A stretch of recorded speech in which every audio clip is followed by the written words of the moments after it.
jika Yen membutuhkan waktu hampir 3 bulan untuk pulih berbeda dengan Taehyung. Pas setelah jatuh dari tebing, kondisi Taehyung membaik dengan cepat. Ia bahkan sudah bisa kembali bersekolah dan membantu Kwang Min memanen apel, meski harus berada di bawah pengawasan Hani secara ketat. Mereka tidak akan membiarkan kejadian mengerikan itu terulang untuk kedua kalinya. Sementara Daeho menjadi satu-satunya orang yang menjemput Yen ketika kepulangannya dari rumah sakit. Tidak ada Sumin, Sunny, ataupun Mikyung. Daeho sendiri tetap bungkam ketika Yen terus menanyakan keberadaan apa dan namanya. Sampainya di kediaman Kim, hanya Hana yang menyambut kedatangan Yen. Tidak ada senyum seperti biasa di wajah Maid yang terkenal paling dekat dengannya itu. 3 bulan berlalu dan semua berubah menjadi begitu asing. Ini bukan kamarku, Oni, ucap Yen ketika Hana mengantarnya menuju tempat beristirahat. Memang bukan. Lebih tepatnya, ini kamar yang selama ini terbengkalai. Aku mau pergi ke kamarku sendiri, rengek Yen. Sebaiknya Anda tetap di sini, Nona muda. Pinta Hana tidak enak hati. Ia merasa iba. Bagaimanapun juga, Hana termasuk salah satu orang yang menyaksikan Nona mudanya itu tumbuh dari bayi kecil hingga saat ini sudah menjadi seorang remaja. Mereka para Maid sudah tidak asing dengan perlakuan kasar Sungmin akhir-akhir ini terhadap Sunny. Hana hanya berharap semoga Yen selalu diberikan perlindungan. Di mana para Noma? Mereka menghadiri sebuah acara amal yang diadakan perusahaan, jawab Hana. Kapan mereka pulang? Tanya Yen masih merasa tak puas. Nanti malam. Yen merasa sedih. Sejak masih sangat kecil, ia selalu mendapatkan perhatian penuh dari Sumin dan Sunny, sesibuk apapun mereka. Namun, ketika Yen dirawat di rumah sakit, Sunny hanya terlihat beberapa kali datang berkunjung, sementara Sumin dan Mikyo tidak pernah sama sekali. Nona muda sebaiknya istirahat saja, ucap Hana memberikan saran. Di mana nenek? Beliau ada di kamar. Sebaiknya Anda tidak menemuinya terlebih dahulu, karena kondisi hati beliau sedang tidak baik. Aku akan menemuinya. Putus Yen sudah berdiri dari ranjang yang bahkan rasanya sangat tidak nyaman untuk ditiduri. Tolong jangan keras kepala, Nona muda, juga Hana. Semuanya menjadi aneh. Aku harus. Yen dan Hana sama-sama terkejut ketika pintu kamar mendadak terbuka. Nenek, seru Yen melihat Mikyung sudah berdiri di sana. Ia sudah sangat merindukan sosok wanita itu.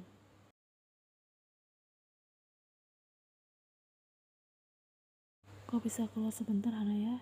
Aku perlu bicara dengannya, ucap Mikyung.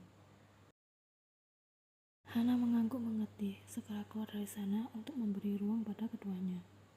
Nenek, aku... Dengar Yen, setelah Mikyung dengan tegas, hingga membuat Yen seketika terdiam. Kau harus tahu jika keadaan sudah berubah. Jangan panggil Sumin dengan sebutan apa, dan jangan memanggilku nenek lagi. Kita sama sekali tidak memiliki hubungan darah, persis seperti dugaan awalku. Sunny, wanita tidak tahu diri itu telah menjebak anakku. Tekan Mikyung murka. Jika kau masih ingin hidup dengan tenang di rumah ini, jangan banyak bertingkah dan bergerak tanpa menarik perhatian Sumin. Ingat, kau dan Sunny hanya orang asing di rumah ini. Mikyung pergi setelah penjelasan panjang itu, meninggalkan Yen yang masih diam membeku, setelah mengetahui kenyataan pahit yang seolah menamparnya dengan keras. Tahun demi tahun terlewati dengan penuh derita. Yen bukan lagi seorang anak berusia 13 tahun. Ia telah tumbuh menjadi seorang remaja berbalas rupawan dengan kulit seputih susu turunan dari sang ibu. Ya, Yen sangat mirip dengan Sunny. Hanya suara merdunya saja turunan telak dari Moon Hyun Soo. Masih melekat di ingatan Yen ketika ia bertemu Sumin untuk pertama kalinya setelah keluar dari rumah sakit. Sejak hari itu, Yen mulai bersahabat dengan yang namanya rasa sakit. Jatuh tersungkur setelah Sumin mendorong tubuhnya dengan kasar, dan sabuk kulit milik sang apa mulai menyerang tubuh kecilnya tanpa balas kasihan. Yen pikir jika ia sudah mati sejak lama, tapi nyatanya Ia masih tetap bernafas sampai detik ini, bertahan menghadapi segala siksaan fisik dan batin yang membuatnya merasa hampir sekarat. Ian seringkali terbangun di atas ranjang lusuh kamarnya di tengah malam. Lukanya telah dirawat dengan baik, entah siapa yang melakukannya. Namun perutnya masih saja tersisa. Sani sendiri jarang berada di rumah. Ian pikir lebih baik seperti itu, karena ia tak jarang melihat Sungmin menyakiti Sani, juga melakukan adegan tak pada wanita itu. Kesakitan dan ketakutan yang membaur menjadi satu, hampir setiap detik Ian rasakan selama 3 tahun ini. Istana besar itu berubah menjadi sebuah neraka. Tidak ada lagi nona muda yang dipenuhi cinta dan kasih sayang. Ian kini diperlakukan selayaknya seorang suruhan. Ian berulang kali menghela nafasnya, meringis pelan ketika menekan pergelangan tangannya sendiri. Tampaknya ia tidak sengaja tergilir ketika jatuh akibat dorongan Sungmin tadi siang. Biasanya pijatan Hana bisa membuatnya merasa lebih baik, tapi malam ini Sungmin sedang ada di rumah. Ian tidak bisa keluar dari kamar atau Sungmin akan memergokinya dan mulai memukulnya lagi. Suara pintu kamar yang terbuka membuat Ian beringsut mundur di pojok kamar lusuhnya. Itu jelas bukan Hana. Hana selalu mengetuk pintu terlebih dahulu sebelum masuk ke dalam. Ian pikir itu Sungmin. Ia sudah merasa sangat ketakutan. Yena, boleh Uma masuk ke dalam? Ian mendongakkan kepalanya dan menemukan Sani sudah berdiri di ambang pintu. Anak itu kemudian mengangguk mengizinkan. Sani mendekat, duduk di tepi ranjang. Ia mengusap lembut serai hitam panjang sang anak yang bahkan tak sepenuhnya terurus. Uma merindukanmu. Berikan tanganmu pada Uma, pinta Sani yang dibalas tatapan heran oleh Yen. Hana bilang, pergelangan tanganmu tergilir. Dia tidak bisa datang karena harus mengurusi Sungmin. Sani berinisiatif meraih tangan Yen karena anak itu hanya terdiam, memijat pergelangannya dengan sangat lembut. Pelan-pelan Uma, keluhnya. Aku bahkan tidak menekannya terlalu keras. Sani melanjutkan dengan lebih lembut lagi. Maafkan Uma, air mata Sani tampak jatuh menetes. Tidak seharusnya kau menderita seperti ini. Ini semua salahku. Apa benar aku bukan anak kandung apa? Ia ingin tahu kenyataan yang sebenarnya. Selama ini baik Mikyung maupun Sungmin selalu menyebutnya seperti itu, tapi tidak ada penjelasan lebih lanjut yang bisa ia dapatkan. Sani seperti sengaja menghindari. Selama ini, Uma selalu menunda untuk memberitahumu kenyataan sebenarnya, karena kau masih sangat muda. Uma takut kau tidak bisa menerimanya. Sekarang kau sudah cukup dewasa untuk mengetahui semuanya. Sani memulai. Namanya Pak Nari. Apamu berubah karena wanita itu? Dia mantan kekasih apamu? Ian berjalan tergesa menuju pintu utama dengan menyeret sebuah koper di tangannya. Kepala gadis remaja itu terus menunduk menghindari kontak mata dengan yang lain. Sani yang sedari tadi ikut memperhatikan tampak kesal melihat reaksi Sungmin yang menatap sangat tajam seolah siap di tempat.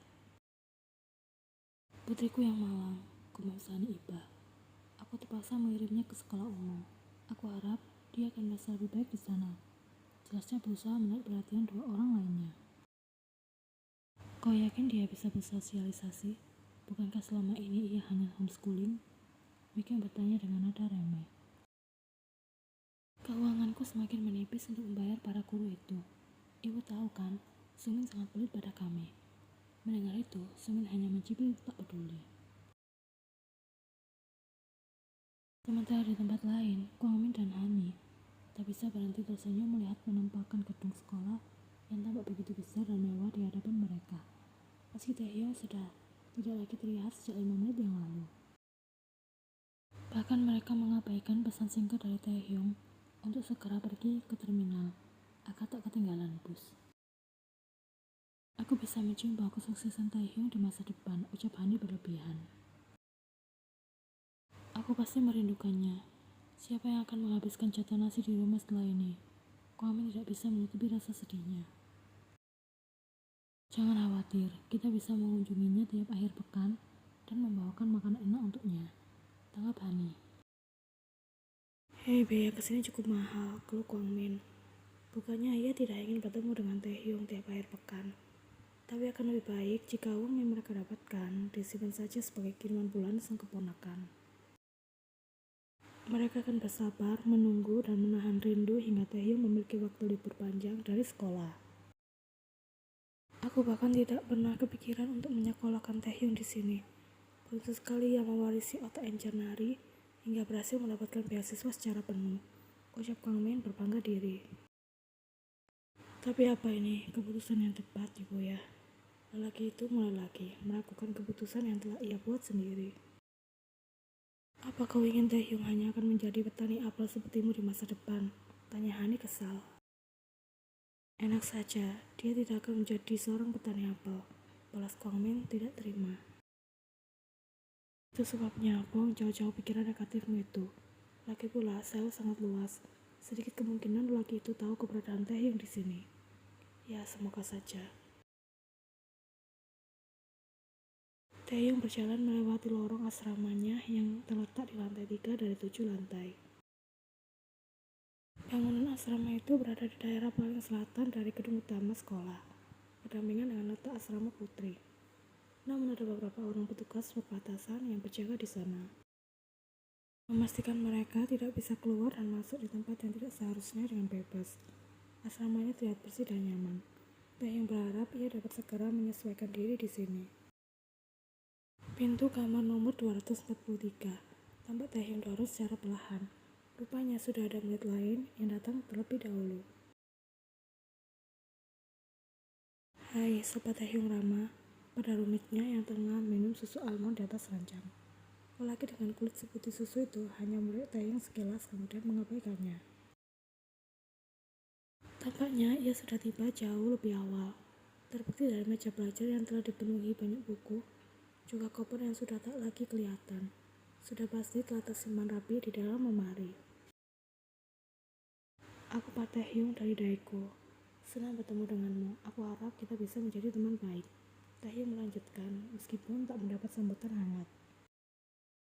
Jangan so akrab denganku. Kemam remaja itu pelan, namun masih bisa Taehyung dengar. Ia kemudian keluar dari kamar asrama. Taehyung terdiam, jelas terkejut meski dia sudah mendengar rumor dari Hani bahwa ada kemungkinan ia menemui tipe orang kota yang sombong. Tapi Taehyung tidak pernah menyangka tipe seperti itu yang akan menjadi rumitnya. Ini akan sedikit sulit, gumamnya. Taehyung selesai lebih cepat karena sejak masih sangat muda, Kwang Min dan Hani sudah mengajarinya untuk terbiasa hidup mandiri. Jadi ia tidak pernah merasa kerepotan mengurusi kebutuhannya sendiri. Remaja itu bergegas menuju aula gedung sekolah seperti yang sudah dijadwalkan. Sebelum keluar, ia sempat melihat seragam rumitnya yang tergantung di samping lemari. Yoongi, Min Yoongi, ejanya pada name tag yang terpasang di sana. Hari pertama hanya diisi dengan perkenalan lingkungan sekolah, juga para guru. Para murid juga diperkenankan untuk saling mengenal satu sama lain sebelum pelajaran sebenarnya akan dimulai keesokan harinya. Taehyung tidak memiliki masalah bergaul dengan murid lainnya. Dia memiliki kepribadian yang cukup ramah dan lucu. Dalam jangka waktu setengah hari, Taehyung sudah mampu menarik perhatian teman-teman seangkatannya. Ia mulai berpikir ini cukup menyenangkan tanpa menyadari ada seorang gadis yang sedari tadi sudah memperhatikannya dari jauh, namun tak suka melihat raut ceria Taehyung. Kim Ye-en, benarkah ini kau? Yan menoleh sedikit mendongak karena orang di hadapannya itu berdiri, sementara ia di posisi duduk. Aku Min Yoongi, ucapnya memperkenalkan diri sembari tersenyum. Rupanya ia tidak datang sendirian, melainkan bersama 3 orang temannya yang lain. Ini Jimin, Yerin, dan Usil. Aku Kim Ye-en. Yan kemudian ikut memperkenalkan diri. Jadi benar dia orangnya, tanyanya dengan gerakan dagu pelan. Benar, balas Yoongi. Karena berada di kamar yang sama, akan lebih mudah untukku mengurus penalu itu. Sampai saat ini, apamu masih sangat mencintai Nari. Dia berencana membawa mereka untuk tinggal bersama kita di sini, tapi aku menolaknya. Sejak saat itu, Apa mau berubah? Dia bahkan mengancam akan menceraikanku dengan menyebar fitnah jika kau bukan anak kandungnya. Kedua mata Yen terbejam erat sementara tangannya sudah terkepal menahan emosi yang mendadak naik. Masih teringat jelas semua penjelasan dari Sani. Bagaimanapun juga, Yen tidak bisa terima jika umahnya terus dilukai. Ia tidak akan pernah bisa memaafkan hal itu. Emosi Yen belum cukup reda ketika Taehyung tiba-tiba masuk ke dalam kamar asramanya dengan tampilan berantakan. Seluruh tubuhnya basah kuyup. Yen yang melihat hal itu hanya memberikan senyuman penuh ejekan. Kenapa kau bisa ada di sini? Ini bahkan asrama laki-laki. Bagaimana bisa kau masuk ke dalam sini? Sontak Taehyung terkejut dengan keberadaan Yen di sana. Gadis itu tampak duduk dengan santai di sebuah kursi meja belajar. Karena undangan dariku, makanya dia bisa masuk ke dalam sini. Balasan dari ambang pintu membuat Taehyung segera mengalihkan perhatiannya dan menemukan Yoongi sudah ada di sana.